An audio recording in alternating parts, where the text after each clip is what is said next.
All right. Are we good? YouTube? Are you okay, YouTube?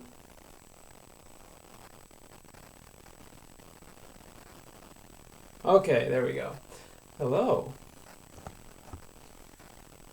Here we are on a warm, sunny Thursday, sitting in my bathroom, sitting on the toilet.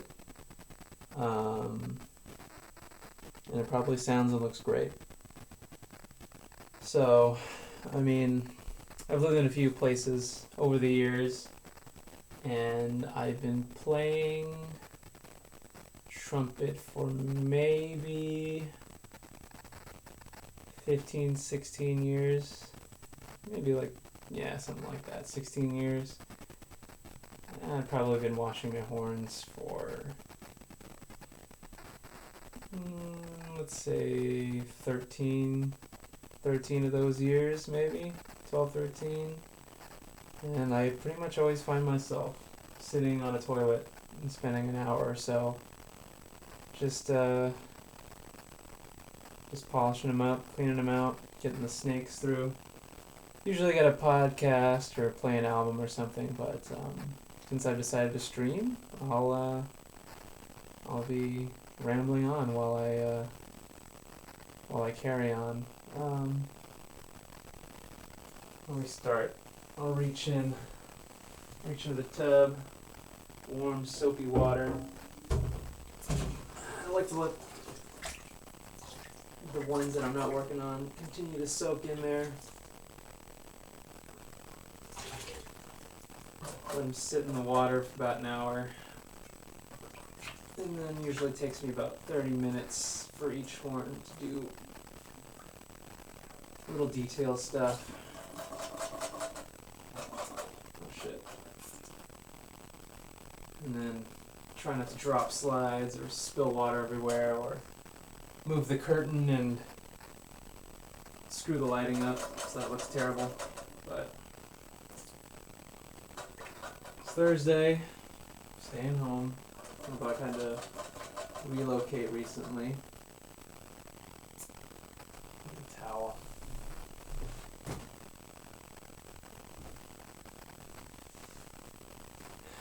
So the House has passed another bill. There's money. My audio is scratchy. Am I clipping? Or what do you mean scratchy?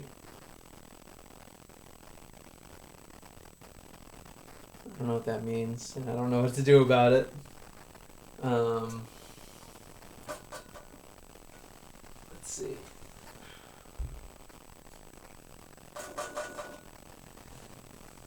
Oh yeah, so I'm just start by taking everything apart, dumping all the water out. But yeah, I believe it was the House. Some part of our congressional body. Because as we've talked about, the initial stimulus was nowhere near enough. You can record it if you want, but I can't listen to it while I'm streaming.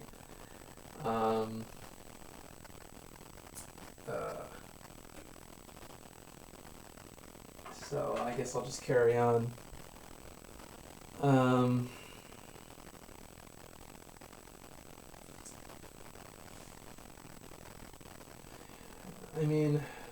The more and more, the first bill we got some expansion of unemployment benefits. Yeah, I can't stop and watch that, sorry.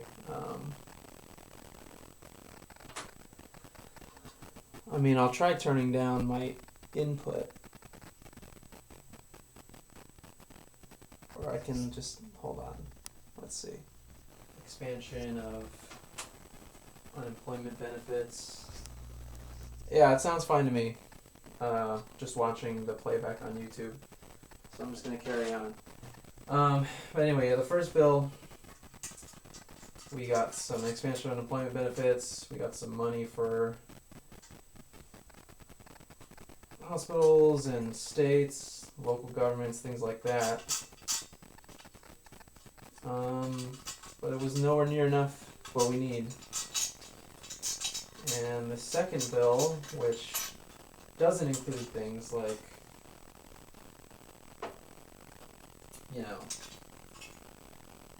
universal sick pay or paid time off or rent and mortgage freezes, things that we need. They're going to have to keep doing this, and it'll be very similar to '08 where who is being bailed out, what is the money going to, and who is it benefiting. If you continue to just barely inch along the help and the payouts really, and the aid to regular working people, smaller independent businesses, while at the same time giving large concessions to these bigger companies and bigger industries, you're just going to continue to consolidate resources at the top. I understand it's much easier to say, hey, we're going to work with a Walmart or an Amazon or something, or a Boeing or whatever. We're going to make sure that they're fine because we only have to talk to one entity, whereas it's much harder to get things out to, everybody else, but we're implicitly placing more value in these larger corporate entities than independent people who need help more, and who, if we're serious about keeping people safe by keeping as many people home as possible, you can't. What choice do you have whether or not you work if you have to pay your rent, to buy groceries and things like that? Because in many parts of the country, either coasts, for example, $1,200 is not enough to make your monthly payments and pay for your necessities, while also having a place to live. So we have to consider the efficacy of these things, and the more we do these piecemeal half steps, what's that really working towards? Which is kind of leading me to the topic of discussion for today. Something that we might ask ourselves, if we don't normally do so, maybe more earnestly in this time, what our society actually does, and what should it do, and what should we strive for, and what should our goals be. And I have some pictures of famous bearded men in the thumbnail, but I'm not going to talk too much about established theory or anything like that, or maybe somewhat of historical context, but really mostly a personal perspective, and just kind of maybe a little armchair with it, because it'll be easy for me to multitask that way. Speaking of, I need to actually do this, otherwise I'll be here for 2 hours instead of, an hour and a half, which is what it normally takes me when I'm just sitting here diligently. But cleaning instruments, it's a nice meditative activity. Like I said, usually I'll listen to other people talk about things on podcasts or something while I'm doing this, but I'll take some time to give some thoughts of my own. Just taking the snake, doing some plumbing work. That's all a brass instrument is, just very, very intricate plumbing. Not even very intricate, but very particular, obviously. If you want to get a specific response and sound, you gotta be particular about the proportions and the shaping of your plumbing. But you can just stick a plastic snake in it to clean it out. It's not too big of a deal.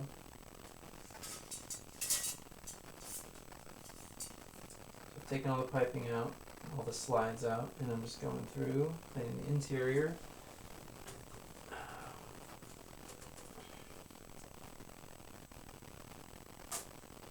But, yeah, so why do we gather as collective? Why do we form these mutual agreements to come together in a society? I mean, is it coercion? Is it something we really have much of a choice in? I think that it's not necessarily the discussion I want to have today, although I'll readily concede that of course there's certain coercion to the agreements that we take part in. You know, how do you establish a legitimate governing body without anything keeping the pack together? Although we can argue about what that thing keeping the pack together is. But again, I'm not really planning on talking much about that right now.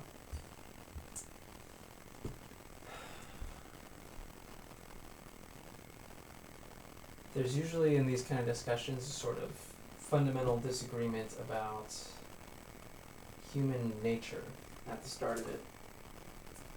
I think if you looked at some of the worst elements, you know,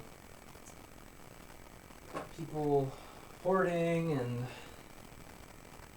people reacting in very selfish ways to our current crisis, you know, refusing to self-isolate so they can demonstrate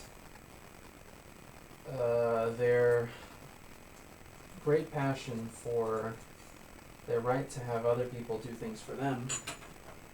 Of course, it's all voluntary because there's an exchange of, you know, money when you have someone cut your hair, but that's another discussion we can have about what isn't actually voluntary. And you know, I think I might delve into that as we talk about and recognize who we are currently calling essential and what that practically means for these people.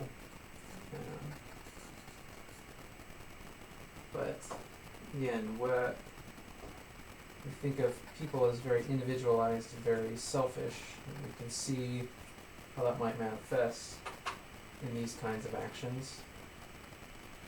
People very entitled, and people being very short-sighted. I'm sure you've seen a number of clips and videos and shows where somebody in a suit goes up and says how important it is to keep the economy running and how we have to reopen and how, you know, it's truly liberating or truly imprisoning or whatever you want to call it, that people have to stay at home and they can't work.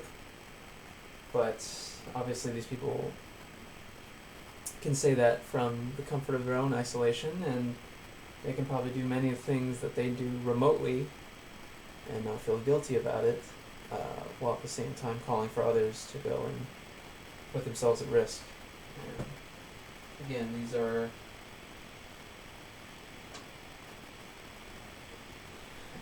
obvious examples of selfish individualism, which we call part of our human nature. But I mean, if a society was merely a reflection of the basest parts of our nature, then you really have to question that, because then how would we be here? How would I be sitting here on a toilet? You know, some marvel of civilization, hygiene practice, while sitting and talking through this, you know, immensely complicated calculator through this yeah, I can go on and on about, how amazing and how brilliant our technology and our infrastructure is. And it is. It's something we shouldn't take for granted. Give me 1 second.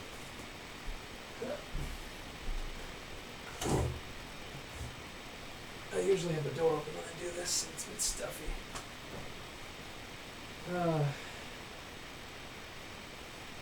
But obviously there's something more to us as human beings, and there's something more to what a society could strive for if we truly appreciate the things that we have.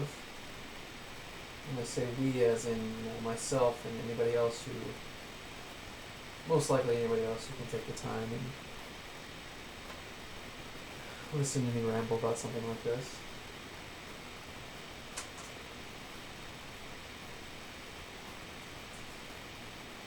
But obviously there's something more that we're getting out of this than just this very basic,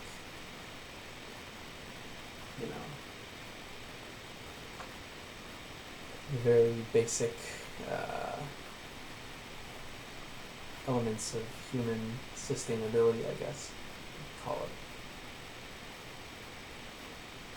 Let me switch to this and do this. I'm probably not going to be as thorough with cleaning this because I'm trying to keep a train of thought while I'm doing this, but we make these trade-offs. I already misplaced where I put something because oh, there it is. I'm going to do it right now though. Sure.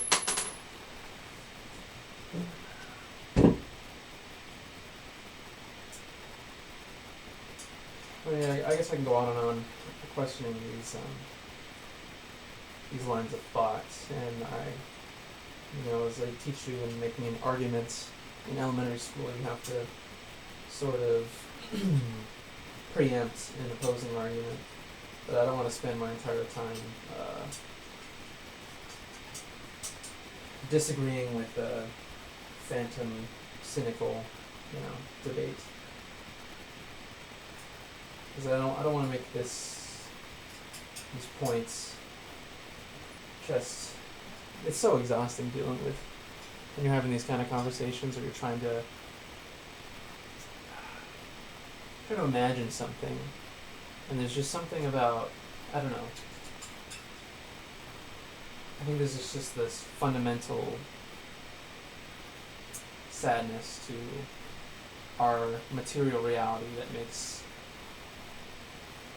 us all natural devil's advocates and cynics and things like that. Like, that's something you need to do because nothing can ever be that great.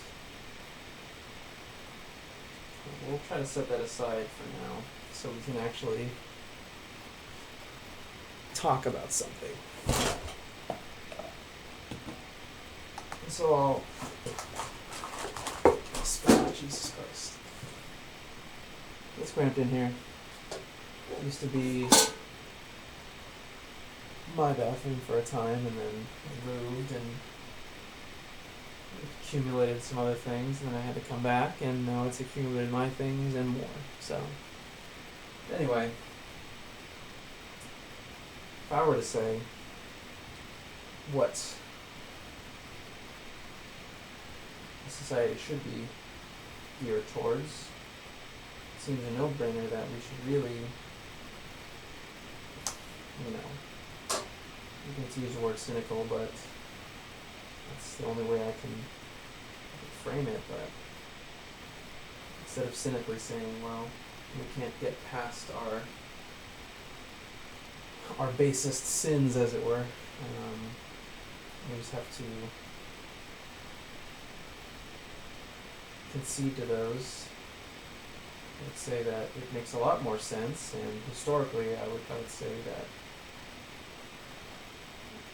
to a current moment that seems to be the most evidence towards my case, that we should be striving towards, I don't want to say our most enlightened, but the highest points of cooperation and imagination and compassion. It seems to be that those things may be hard to achieve on a larger scale, but if we can do those things, that will elevate all of our lives individually as well as, as a species. If we sort of look towards these higher goals.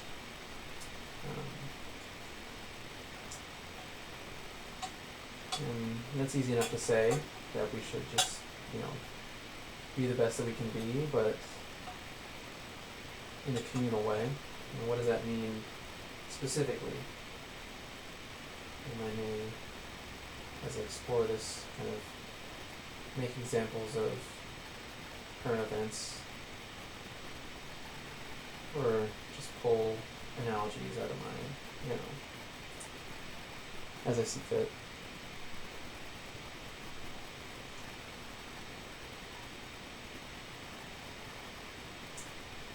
Metal on metal. When you're dealing with metal on metal, you have to lubricate. Otherwise, you wear out your metal. No engineer or anything like that, but mess around with these things of tubing long enough, because you want to keep air compression. You want air to be under pressure when everything is sealed up, so that you can get the proper vibration. So you do not want to wear out your moving parts, so you must lubricate.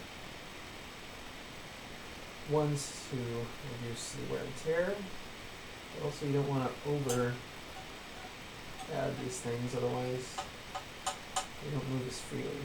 So there's a fine line. Anyway,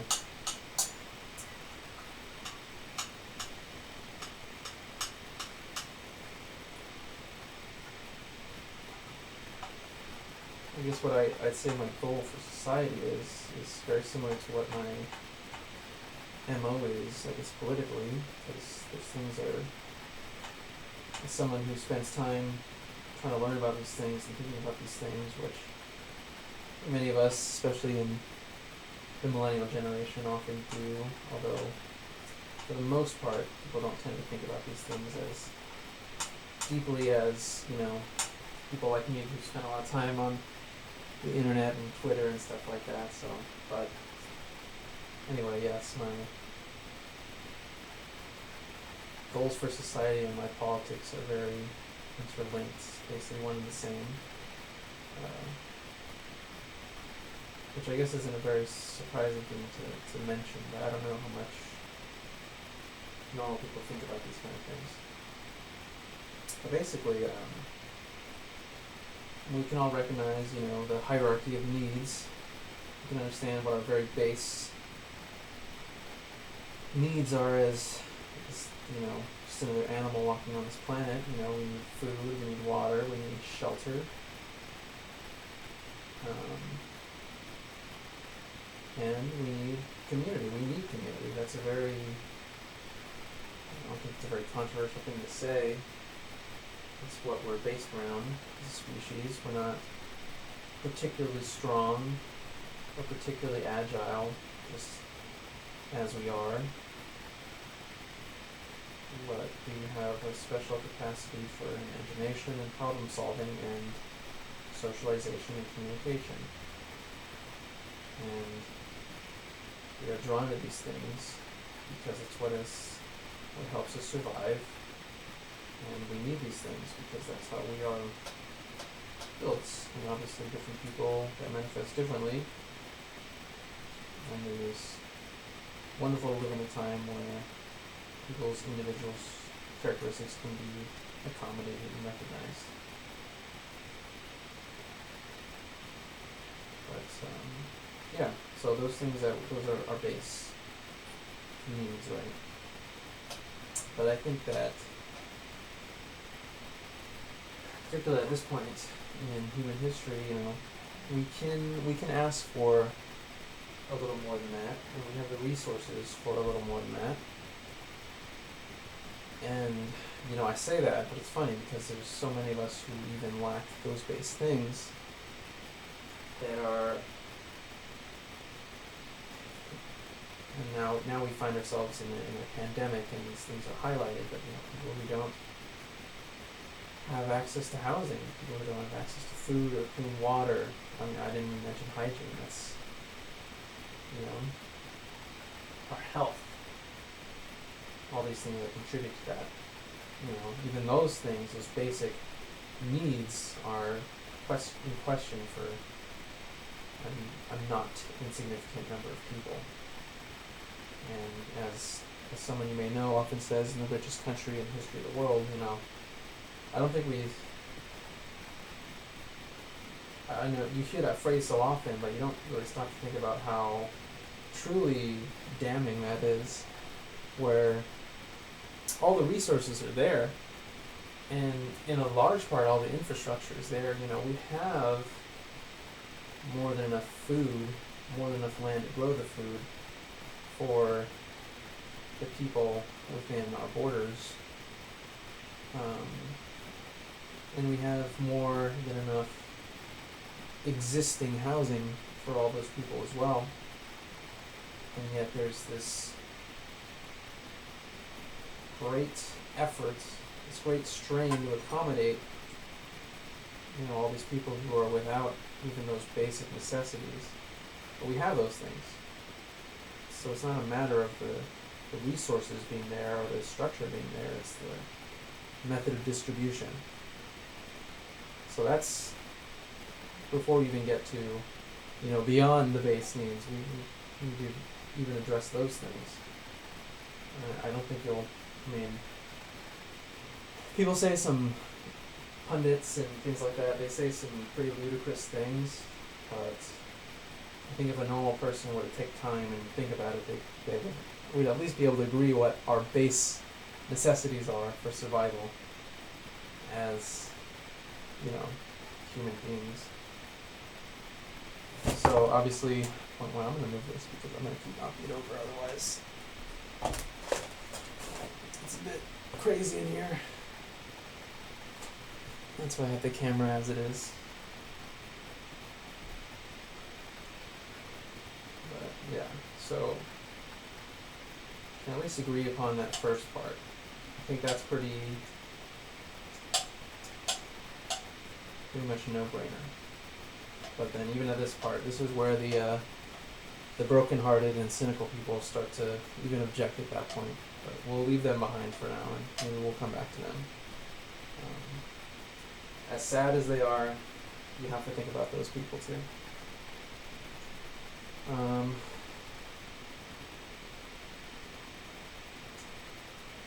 just lubricating these moving parts. This is going to take me, usually takes me about, if I'm at a decent pace, it'll take me about half an hour per horn, but at this rate, it might take me 45 minutes a horn, and I've got 3 going right now. But, okay. So a society, we should use our combined efforts and resources in order to address those basic needs. Now what beyond that? We get to the part where I kind of lump all these things in an umbrella term, including the needs, what I consider sort of basic dignity. Everyone deserving a basic dignity is what I would say. Dignity in their living. And to me that means, one, those basic necessities are, there's not this, maybe people living without access to housing, who are undernourished, or they have difficulty accessing clean water, or they have access to these things, but they're in a very, it's very, what do you call it?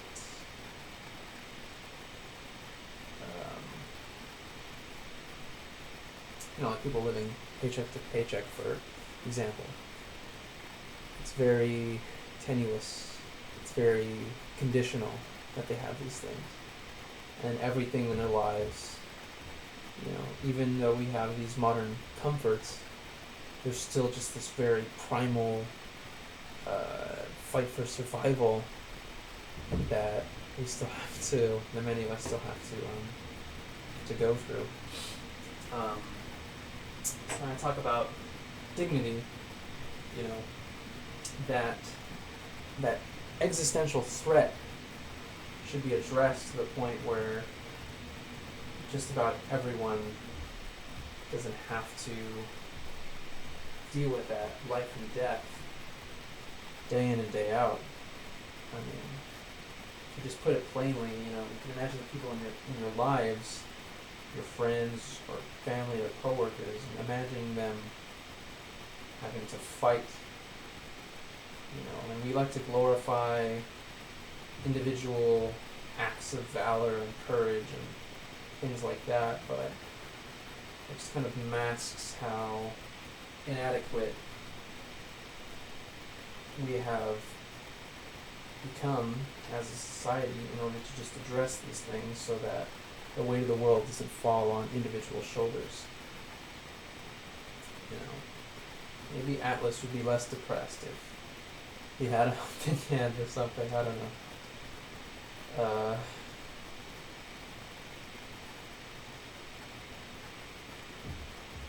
But for one, not just the access to these basic things, but a certain amount of guarantee is part of dignity. But also, we're monkeys. We like to enjoy ourselves. We like to have a good time. We like to play.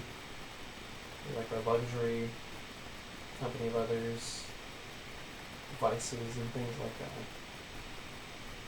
which is fine, pretty much. And I don't think it's too much to ask for when we have, this technology that maximizes our resources so much, and we have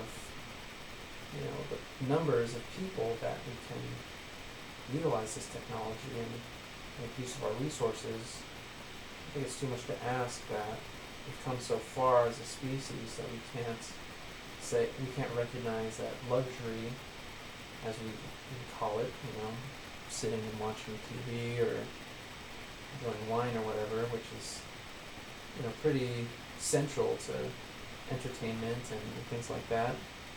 Pretty essential to all human civilization, going all the way back. I think we've gotten to the point where we can say that, we recognize that this is a part of an enjoyable human existence, and that we can say that people should be able to have these things, whatever that manifests as being for them. Maybe I like wine, maybe you don't. Maybe we're watching different animes right now. But, we can understand that, what we desire in these things, and the benefit it has for our well-being, and just, how fulfilling it is to be able to pursue things that are above just basic survival. So really it's those two things being necessary for survival, plus a little bit of creature comfort, which I put in the umbrella of basic human dignity. It's really that most basic concept when it comes to what I think a society should be geared towards maximizing those things. And then we start getting into the details and the nuance and how we achieve those things and what that means. And then people will try to come up with gotcha scenarios about, well, if one person is afforded this right, then really it's infringing upon the right of someone else. And everything is this zero-sum game, which a lot of times these gotcha things seem pretty childish and short-sighted. Because obviously within a communal setting or any relationship, really, there's some compromise, You don't get 100% of what you want, and in saying that, I don't want to. That's very easy. Saying that, it's very easy to weaponize that, no matter what your stance is. That people, who will say something like that when it comes to people asking for very basic necessities, of which I've listed, and say, oh, you can't just expect everything to be handed to you. You can't get everything you want all the time. When we're talking about things like food and shelter, which is just very cruel and manipulative when people get paid lots of money to say things like that.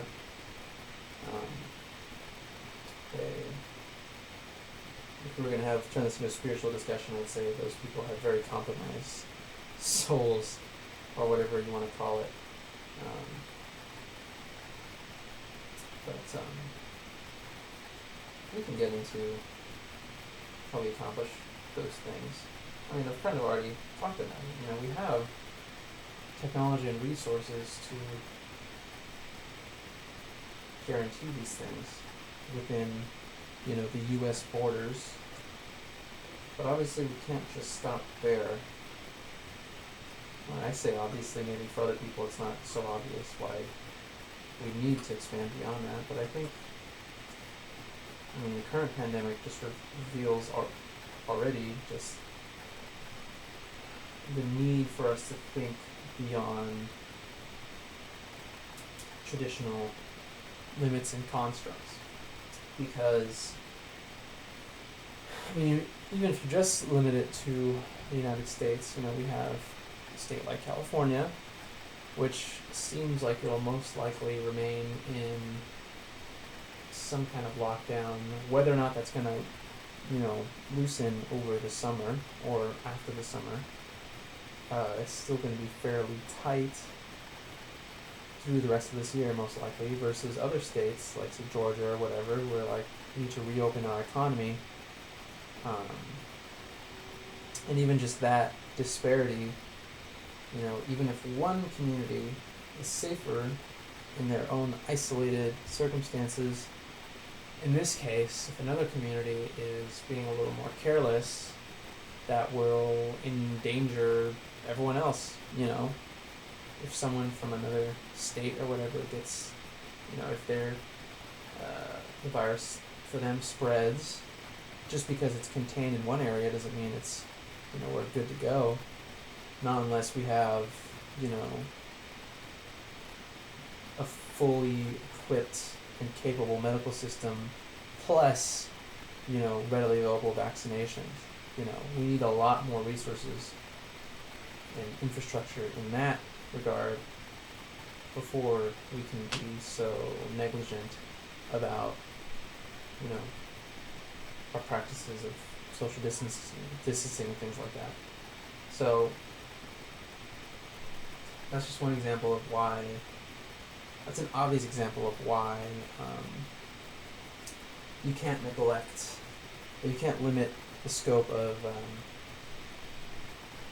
your goals so much, because ultimately, how things play out is like, an easy example we can look at is there is a relative comfort in the United States. There are just horribly plenty of people who are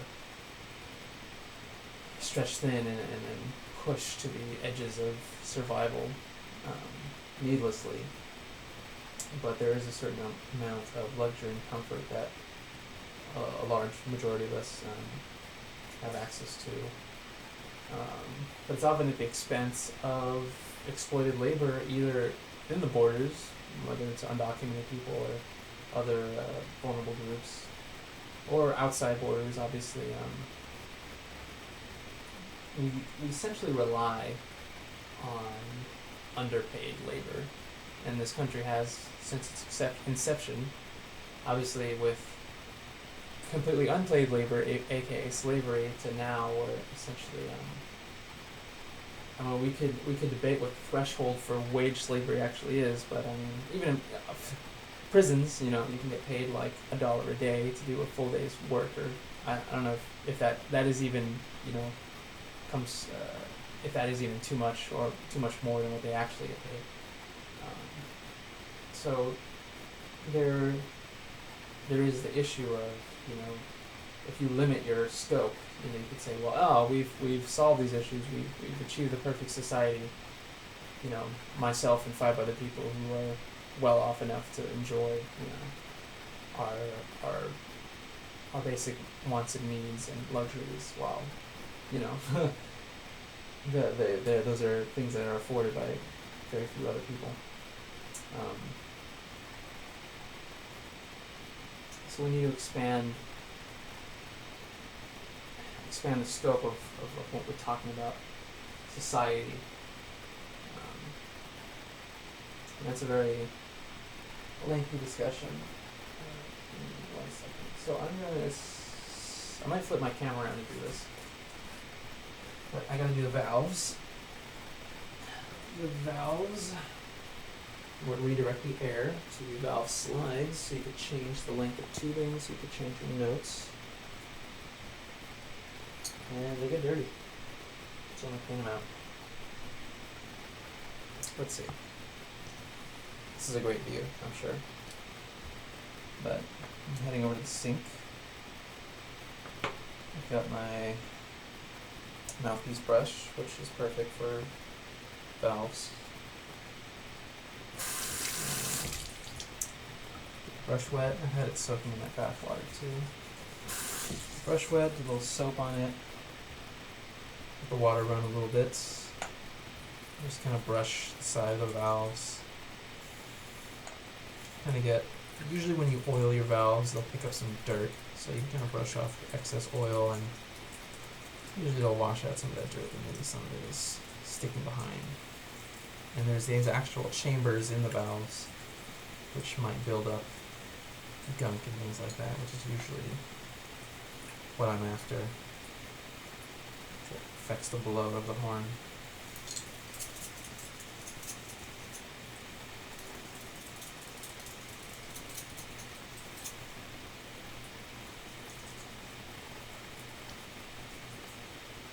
But yeah, I guess part 2 for me, I mean, I'm not really following the script here, I'm just kind of going on and on. But I guess with the recent point I was making, part 2 is basically, there's a need to expand what we call society into the greatest margins of what we call our human community, I guess.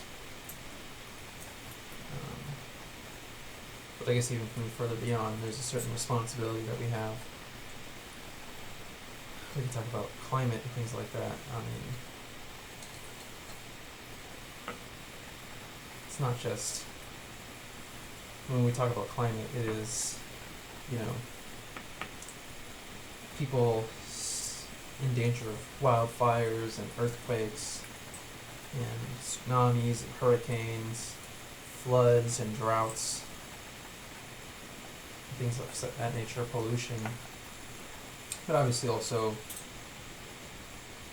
the other flora and fauna we share our space with.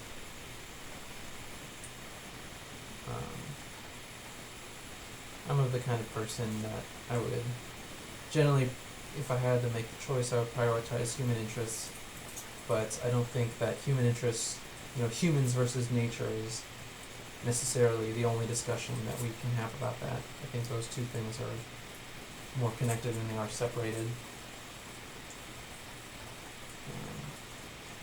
However, others might frame the conversation, that's how I would.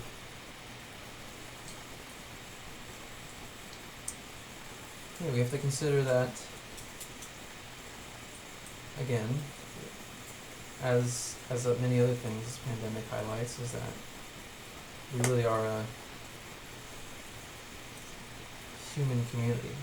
This is something that obviously affects all of us, and in ways that where it affects one, or it affects all others. It's more obvious than other things, but again, I give climate for example.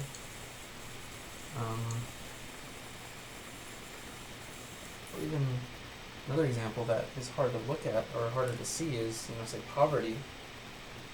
Because one poor community, if work can be outsourced to one poor community, that because they're poor,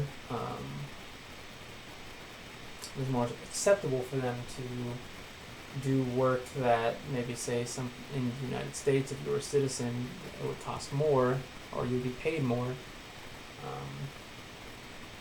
then it might be possible for people in poorer, less industrialized communities to basically do that work for less. And what that does is, I mean, in a way, those communities are being enriched, but it's in the same way that, you know, a prisoner in the United States might make, you know, 50 cents an hour, so they could spend, you know, $10 making a phone call or something like that.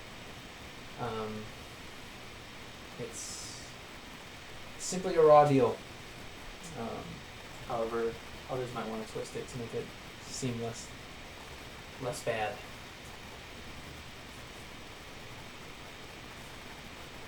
So that's another less obvious example of how the not shortcomings necessarily, but disadvantages in one community can affect another. So I guess number 2, expand our idea of society. So number 1, what is it addressing? Number 2, who is it addressing? And I guess number 3 is how. Geez, I'm not even on my second horn yet. I need to get going. Now I'll put the valves back in. Maybe I'll dry them off slightly before I oil them back up.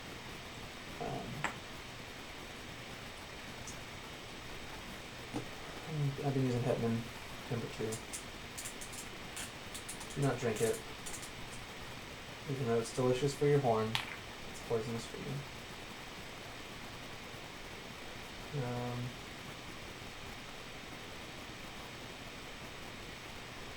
How? What does it look like to live in a society that is a little more, I was gonna say more equitable, but I didn't actually bring that up, did I?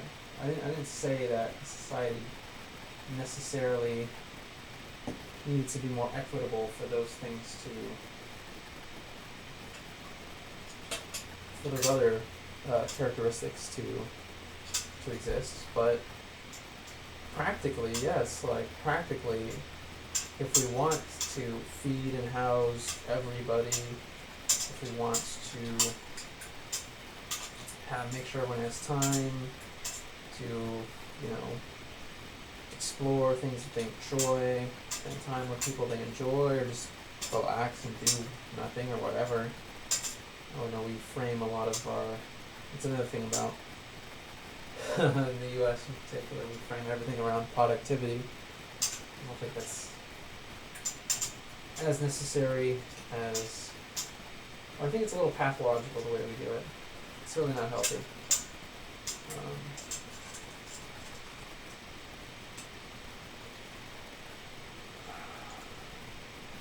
But yeah, just because I didn't say create an equal and just society, that really is the how of how we get to those first 2 points. Because like I said, we have all these resources, we have the ability to get these things, super easily, and some of these things are a little bit more on the horizon, if we're talking about increasing our scope globally. But a lot of these things are, again, if we just kind of rethink and alter our distribution, a lot of these things are very doable in the short term. But it is necessary in order to achieve those things that we, it's like equity and justice is not it's not just a goal, it's the mode of which we attain those first 2 characteristics. It would be necessary that we use these resources that some individuals completely lack, but other individuals or groups or entities have in excess, i.e. capital, whether that's real estate or land, just money, uh, various connections, the old you gotta spend money to make money. Well, the more money you have, the more money you can make, then it sounds like that means if you don't have any money, you can't, what are you gonna do? So it is necessary to sort of, if you will, flatten the curve or whatever you want to call it. You have to close that gap if we want to address these things. Because yes, the resources and infrastructure exist. They are just concentrated in smaller hands. So, obvious number one, I guess, for me is a redistributive goal, or our goal should be moving towards a certain amount of redistribution. That's not it, that's not the only thing, but that is a big obvious one. And I think many people can sort of see eye to eye with that.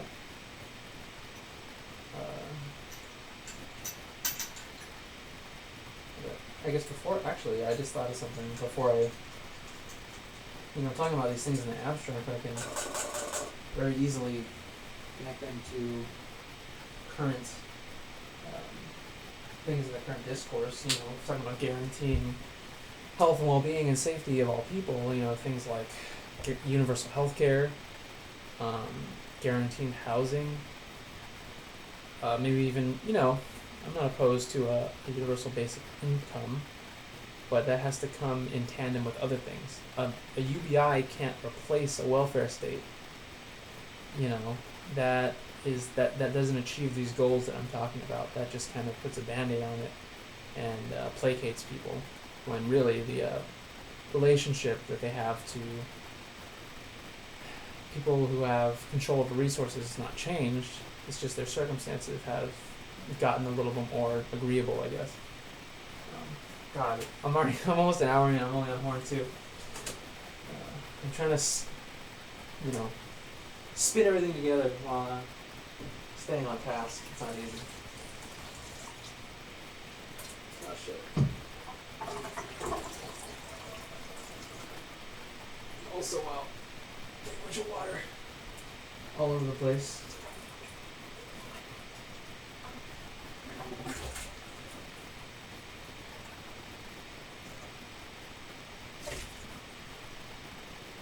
No one's ever seen a French horn player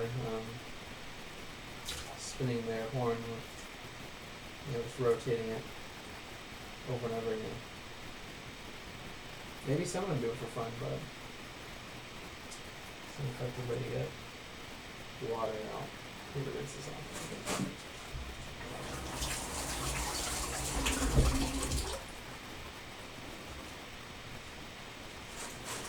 So in terms of the how, redistribution is one. But also certain guarantees, obviously, like guaranteeing that you can see a doctor and not be shackled in debt, things like that. Because, I didn't mention the first 2 parts, but there's always this discussion around freedom and choice and liberty and things like that, but the concept is not as universal as it seems. It's very easy to interpret in different ways. But my idea of freedom is a freedom of choice is, I can choose, if I want to pursue, a career in art, have the resources and capability to do those things, and I'm not worried if I'm gonna die, or and that might just sound like me saying I deserve to have a successful art career, but that's not necessarily what I mean. I just mean that if everything you do is motivated in order to keep yourself in a certain level of sustainability and survival, are you free in that case? Like if you're living out in the wild and being chased by cougars or something like that, and you have to forage and I mean we have this romantic ideal of living out in the wild or whatever, but I mean to me if all we're able to worry about and all we're able to focus on is our most basic needs, just because you can choose like, hey, I'm going to work here, but actually it sucks and my boss is harassing me, so I'm going to quit and then try to find another job in another place. Or it's like, hey, today I want Doritos, but tomorrow I want Cheetos. That's usually how we would frame choice. But what is left out of that conversation is all the things that we don't have a choice over. Such as, if you're in a certain proximity, like food deserts, where people only have access to, the only thing they can afford is very unhealthy, or everything else is outside of their range, or other cases where, there's no proximity to other choices.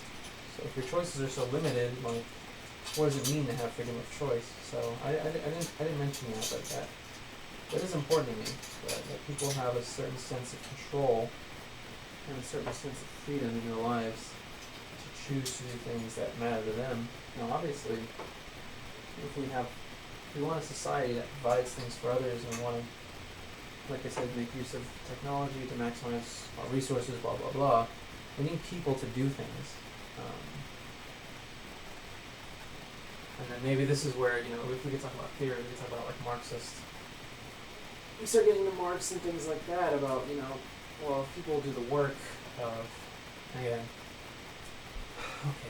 okay, this thing that's labeled essential workers is so, it's cool, isn't it? Because we say these people are essential and they're heroes, but what they really are martyrs and hostages, and by calling people essential, in a sense we're calling them disposable, and saying like, yes, we need you to keep our society going, but in normal circumstances you're just, you're grinding it out minimum enough to where when it's all said and done you have some level of comfort. And we can't even do things like guarantee you're safe because we don't have protective equipment for you, or we don't value enough to continue to prioritize distancing and things like that. So, talking, but right, like. So, we're talking about if there are people that do things that other people can't or aren't willing to do, that are essential for the function of our society, it might be necessary to reframe our discussion around things, or even reframe the way we decide how our resources are allocated and what we use our technology and our resources for, to center it around the people who do the things that keep the society running, aka, worker ownership, people who work making decisions about what we do with our advances in technology and resources versus small individual private interests dictating that, people don't make, people can make a ton of money off of a good idea, but at this point, I feel like you'd have to be totally naive to think that that's the only way that people make large amounts of money. It's usually off existing capital, existing resources that they have. It's nothing about, how brilliant they are, how hard they work. It's just they have the resources to take it, to get more, So, and often their decisions are instructed by, and in this case I'm going to move beyond just individuals. I'm going to talk about, yes, businesses and corporations and companies, that are structured around making as much money as possible, whether that be in the short term, usually, sometimes long term investments are thought about, but really it's generally in short term interest. Um, so I guess we're going back to our discussion in terms of the how. One is redistribution, but two, restructuring. Because as society, we're not, and to do those things, decisions need to be made and goals need to be set. We're not going to put autonomous. It's not like we're ants. Although they're not autonomous, but you know what I mean. So we need to be able to make decisions. And when you have a system where the decisions are made by and for the smallest group of people with the most to lose, really, because they have most of what we've got, it's going to be very difficult for society to move towards and make these decisions that work towards those first two goals that I mentioned, because those two goals work in contrary to the wants of those individuals and entities who have control of the resources currently. Because like I said, just because I didn't necessarily outline equity and justice as one of my goals for what I think a society should strive for, that is a necessary step. And what happens when you narrow a gap between 2 points is that either one can lose everything, although when it's a finite amount, one gains and one loses. Usually we're used to it going this way, where these guys lose, one's in the bottom, one's in the top gain. But again, redistribution, it's necessary that one loses and one gains in order to close that gap. And the only way you're going to do that is if the decisions are made by or with increased consideration of, or some combination of those two things, the people on that lower point, and that more say in what our resources are being put towards.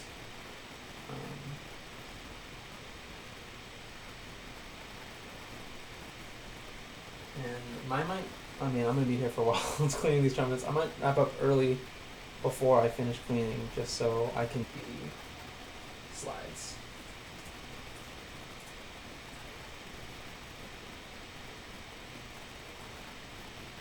So you're more likely to reach conclusions of equity if you include more of these people.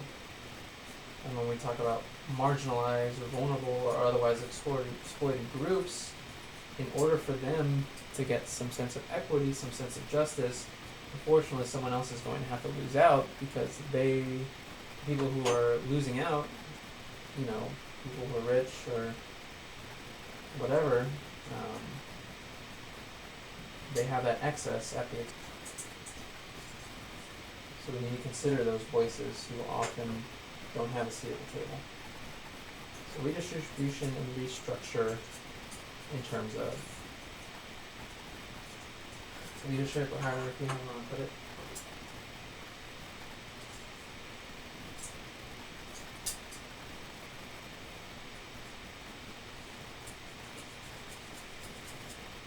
And then obviously there has to be a compromise and consolidation of perspective. Usually manifested in setting a goal. So, in terms of perspective, I'm gonna say what the goal is, and I want you to imagine where the perspective is coming from. Okay, so the goal is to increase the infrastructure and the access to public transportation. So that is having a more thoughtful, say, like bus plan, which here in Southern California, our public transport infrastructure is trash, pretty much. it's hard to navigate, it's unorganized, and I mean, it's not expensive, but it's not cheap, you know? So if the goal was to make that way more accessible and, way more organized so that more people could use it, in that case we would have more people with access to transportation, less people, we're a car culture around here. And I mean, I like driving, but if I didn't have to, I wouldn't because it's expensive in the long run. I drive every now and again, but not to every little thing I have to do. If it was easier to take public transport and it was much cheaper, so that way we can get less, fewer cars on the road, less pollution, less traffic, etc. If we invested in that, if we made that our goal, we'd be looking for those outcomes. So again, that's the goal: improve improve infrastructure for public transportation. So that's the goal. Imagine what perspective that's coming from. I kind of already said it. I spoiled it, but you know what I mean. Number 2, build underground tunnels so that one individual at a time can, beat traffic by driving in a, what was it, like an air compressor? I don't know, it was like magnets or something like that. Tunnels underneath, freeways and something like that.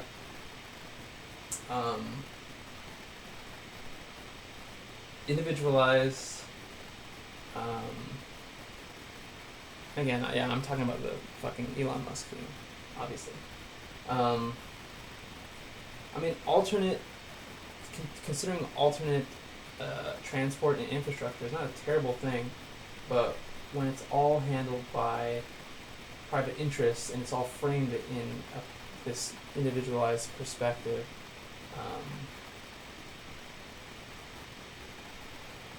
you end up a little short-sighted. So when I mean by consolidating perspectives into goals, that's what I mean. It's like we set these goals. We're going to improve our infrastructure. We're going to make certain things guaranteed, such as healthcare. We are going to work towards move away from traditional fossil fuels into alternative energy in order to address our carbon output, etc. These are goals, and the perspective and the point of it is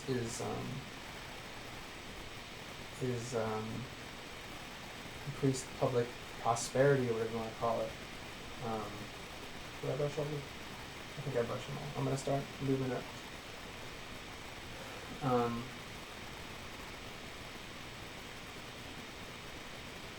So it is up to us to, in terms of the how, setting of the goals is part of the how, not just the what we need to do, and what the goals are.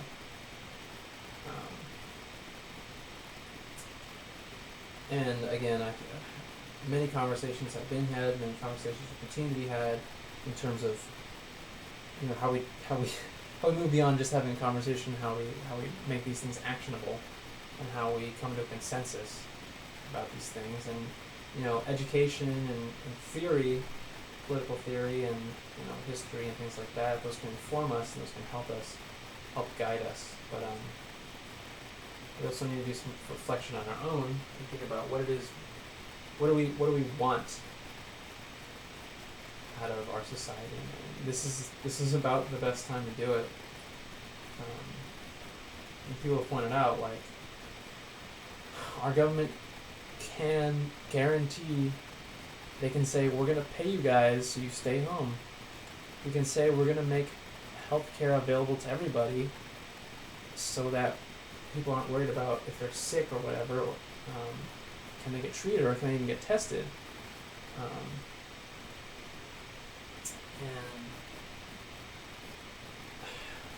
But they just don't, there's a line they're not willing to cross.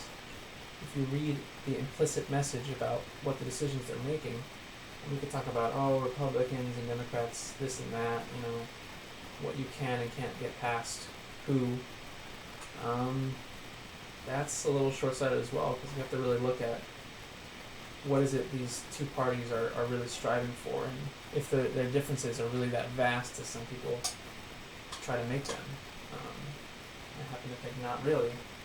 Your goals aren't that different. And the Democrats compromise on things that people, you know, the way people talk about them, you think that, oh no, there's no way that they would concede that people need things to keep them safe, but they do. But anyway, as I was saying, they toe the line. They try to do as little as possible while still, keeping everything as together as they are. Because if they cross that line, if they do more than they say is possible, or they've been saying is possible in our political history, then we'll have to come to terms with the fact that these things are possible and that we can do them, and not at a detriment to us as a society, but actually as a gain, because people are being taken care of, being cared for, and maybe people are getting paid more to stay at home than they were if they were working. If the money is there, what's the problem, right? Like, people get to explore things that they didn't have time or energy for before, and we have the money to fund that, and it's keeping people safe. I don't understand what the problem is there. I mean, I understand what their problem, somebody might say that is. It's because, again, once that line has been crossed, and we realize that doing these things are possible, then we come to this scary reality of people might not want to go back to what they were doing before if it's being proven that we can do these things and make people's lives better without, without everything being such a headache. Or stronger words, or however you want to say that. So that's all I wanted to talk about this, because we don't. A lot of the times when we talk about these things, we have to use our imagination, and we could draw things from history. We could learn some do's and don'ts, but what I'm looking for, and what I think many other people are looking for, what I know many other people are looking for, is something that is currently within the realm of imagination. But now that we're in these circumstances where our governments have to do these things, otherwise risk looking incredibly cruel and irresponsible, or just having everything crumble underneath them, now these things are moving away from the realm of imagination and into reality, because they're being done now, because they have to be done now. And maybe we are in special circumstances, but again, if we realize these things are very doable, then maybe we start to imagine what it would be like under normal circumstances. And then maybe we even question why these things aren't possible under normal circumstances, and how normal business as usual actually is, and how sustainable business as usual actually is. Because I mentioned it on one of these other I'm trying to stay in frame. I keep noticing I'm punching over, and you see my nose or whatever. Although I don't know how many people are actually watching intently. Not much is. I realize I'm cleaning my instruments, but not just showing what I'm doing. I'm very much trying to keep up with what I'm talking about, while also doing this mechanical activity.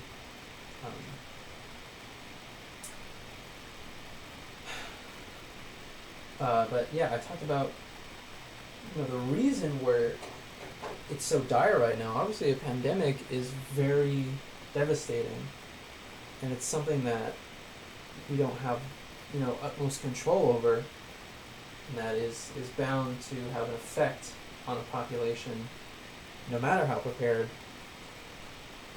But it also has the ability of highlighting every way in which we were inadequate. as a society. Because we don't have the investment in our medical system, because it's not built around people having access to it, it's built around inaccessibility and exclusivity. And so it is inadequate for a pandemic. And our safety net, millions, tens of millions of people filing for unemployment. You can't handle that. Trying to figure out how to get money to people. I think, were they reading out like a month ago? I mean, I know some people have gotten their stimulus checks, but I know plenty of people, including myself, who haven't. And many people who never will because their circumstances, financially or documentation wise, living situation wise. So that's why I want to talk about this, because one, we're in a position where we can think about these things. We can think about what, instead of just taking for granted what we see in our daily lives and what we've been raised to believe explicitly and implicitly, thinking about what our society is capable of and what it should do and what you might want out of it, and then the ways in which its shortcomings are highlighted by a crisis, and how things that we took as just the way things are become, how could we have let things get that way, and how could we let it get so bad to where we can barely, other countries have fared much better than us with fewer resources, and we have to question that, because those that we have trusted with power over our resources aren't asking those questions, and they don't want to ask those questions. They don't want to answer those questions. They don't want you to ask those questions because it's very inconvenient. And in a way, it's inconvenient for us too, because it's hard to look at in the face, and also because you have to ask yourself, what next? If you peel back the curtain and you see things for what they are, then you just sit there and go, oh well, I guess I know now, and I'm just gonna have to continue living like I was before, except now everything looks worse to me. Inevitably, you will ask yourself, what next? And that is a hard question to answer. But we're gonna continue to talk about that through these streams and other things and personal conversations. And obviously, there's people who are way more educated and eloquent and succinct than I am when it comes to these subjects, and I get lots of information and inspiration from these people. But my two concurrent viewers, I would like you to consider what do we do next. And I'm going to finish this one. I'm going to talk a little bit about that, and then I'll do the last one off camera. Listen to some podcast or something while I do that. That's a little good. With the remaining 10-15 minutes, how do we do these things? How do we get to what next? Part of it is having these conversations with other people. Part of it is, increasing our perspective and adding to other people's perspective in their lives. Part of it is what I didn't get at, what I thought about, and what I've been thinking about is when it comes to, I like to criticize, this pathological individualism, and that manifests in, one, people, hoarding toilet paper and taking to the streets to demand people cut their hair and things like that. But it also manifests in, charity work and being like, we need to come together and we need to help each other out and just contribute this and volunteer for this, and that is the best of who we are and the best of what we can do. And that's great. I think we need to help each other, but I would love to reframe. I've said this in the past, and I'm sure that people have said something similar, but we need to value justice over charity, and what that means is that instead of thinking about it in terms of, oh, I'm being compassionate to my fellow human, or empathetic, instead of being empathetic and pitying the fellow human, you're being compassionate and acting in solidarity and understanding your connection and how equal you are no greater or less than this other individual. And what does that have to do with donations and volunteering? Well, it's rich that people, they're on cable news or they're a politician or whatever or a celebrity, and they're like, can you guys donate? We really need your donations. And it's like, yeah, maybe hundreds of thousands of people can come together and raise millions of dollars for something that these people have a platform to highlight. These people also have millions of dollars, and they as individuals can do much more than any of us can as individuals. And in many cases, when we're talking about billionaires, they can do more than whole societies combined can do. So I think it's interesting how we frame things around acts of charity and philanthropy when we'd have a much more of a fighting chance if we just looked at the sum of our resources. And one, realize that the majority of our resources are concentrated in fewer hands, and then thinking about how we can leverage where those resources are in order to address these issues. So instead of just asking people who are, maybe have a little bit of extra money, but not certainly not living as high on the hog or whatever. Instead of saying we need to rely on small acts of kindness from normal people, we can just say, hey, we have what we need. We have huge hotels.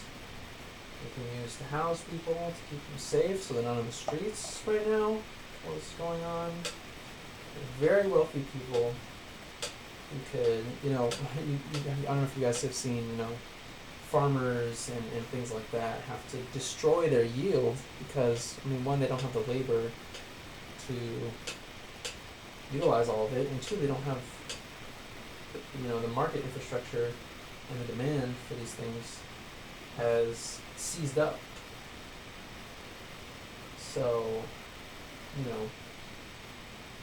if those people who had all these resources, thought more about solidarity and thought about what can I do with my power and my influence and my just money to address these problems, I think we'd have a much easier time dealing with this thing.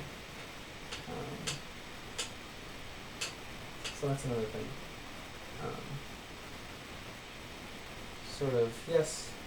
Yes, doing charitable things is cool and good, but we need to think about how we can maximize our efforts.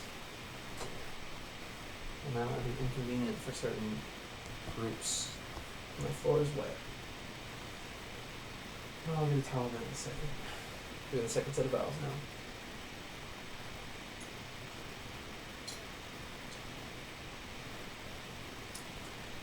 Have these conversations, think about these things,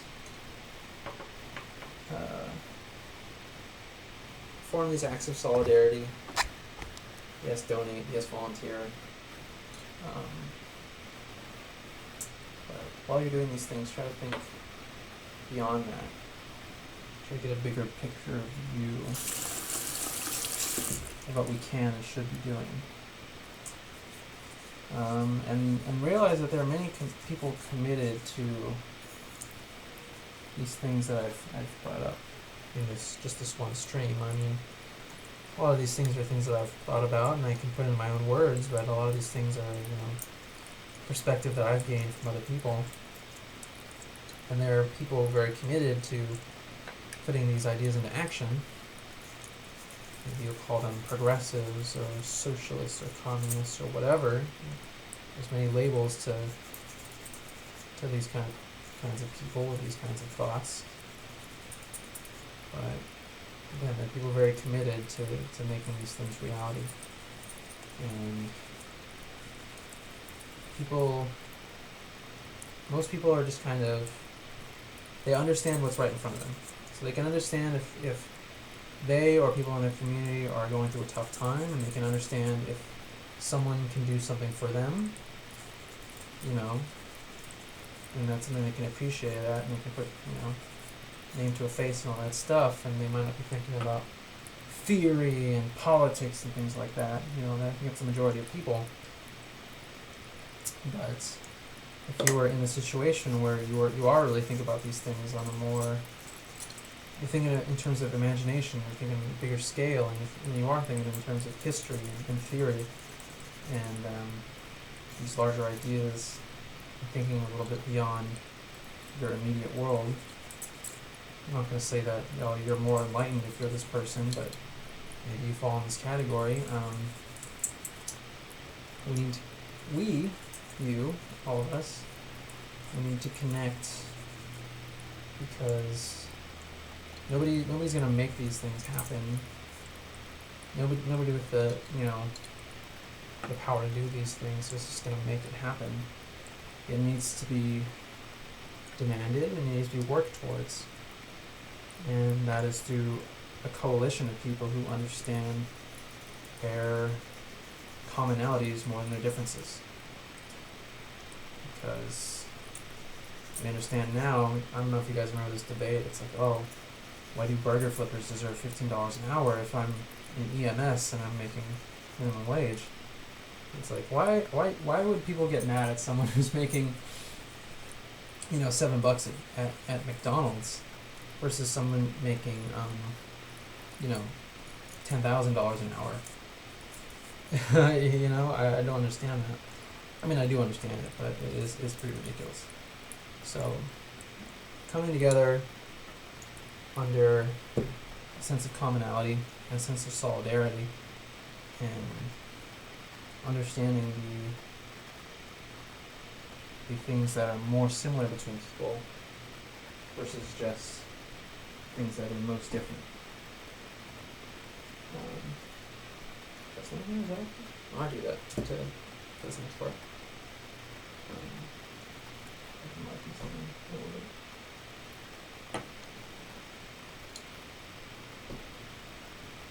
So, again, this situation is a bit of a shot in the arm. In a similar way that, you could say like the Bernie campaign in both 2016 and this election year was sort of a shot in the arm to a movement. But either way, even though we have these circumstances that might accelerate, I don't know, who knows, maybe things will happen overnight in some degrees, but in many ways it's going to come down to the work that people do to make these things a reality. So that's something that a lot of us, that might be a intimidating prospect that you might, we could think about our careers and our personal aspirations. I want a family, I want a house and things like that, and that's intimidating enough. It's like, I would like, a house and kids and all that stuff like that, and I'd like a decent career, but I don't, those things feel so far out of my immediate possibility. It's like, I don't think I'm ever gonna pay off my student loans. I don't think I'll ever make enough to buy a house. But I still have to think about these things. I still want to think about these things, but it seems so difficult to strive for. But then you add on top of that, it's like, and I also want to reframe the goals of our society, which honestly will help me personally if I can, I say that, I try to think bigger picture, but honestly, obviously, if these things I talk about become reality, then my own personal situation will become better. But even if it didn't, I'd like to think that, even if these things didn't affect me positively, I would still think they're important, because that's just where my morality is centered, but it's also sort of where my material reality is centered as well. But yeah, it is, again, it's intimidating to think, just trying to figure out the small vastness of your own life, while also navigating how you can come together with millions of other people to enact societal change. But I mean, again, that's the other problem with radical individualism, is that it makes us see all of our issues as things that we can only overcome as individuals, and that's so insurmountable that way, unless you're lucky or just like maniacally driven, or some combination of those things. This is scary. I'm gonna wipe this off real quick. Read oil. But that is the upside of solidarity, is that when you understand the connection you have with other people, and you're able to bridge those gaps between other people and overcome the radical individualism that is sort of the zeitgeist of today. You know, I mean, even just in a small example, it's like, if your family can help you pay for school, then you have to worry less about your student loans and things like that. But if we expand that to, hey, if we come together in communities and look out for the needs of people in our communities, then it actually becomes easier to tackle these very large things. And I mean, the way our sort of charity structure functions, like, you know, the fact that GoFundMe is probably our number one healthcare provider in this country, which is incredibly sad to think about, but I mean, it makes these things that are impossible to overcome as individuals possible as communities. But we need to expand our imagination beyond these limited things, and we need to start reframing how we think about our reliance on other people, and our obligation to other people, and our role as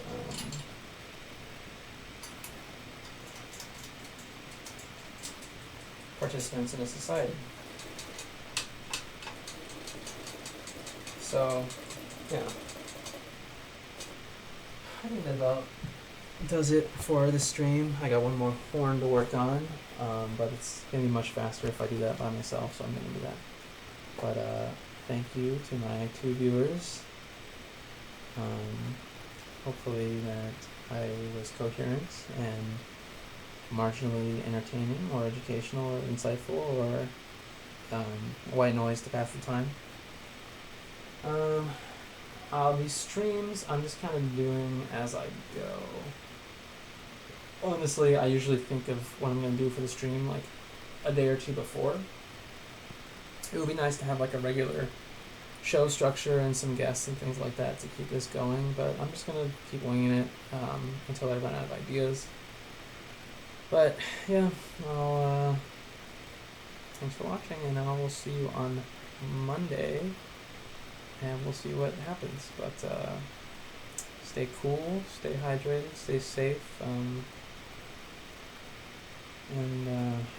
try. And if you're doing okay, think about how you can, ease the burden for others. Continue to social distance and isolate. Try not to go crazy on the delivery apps, because you're putting those people in danger as well. I mean, yes, it pays them, but when people are flooded, it can be hard to fulfill these things. And I don't know. Yeah, try and do something, and take some time. Everyone trying to learn new skills and binge all the entertainment they've been meaning to watch and things like that. But take some time each day to reflect on some of these things and what these circumstances might open your mind to. And I think we'll be in a better place on the other side, hopefully. And we will do our best for those who may not. But till Monday, I'll see you guys next time. So long.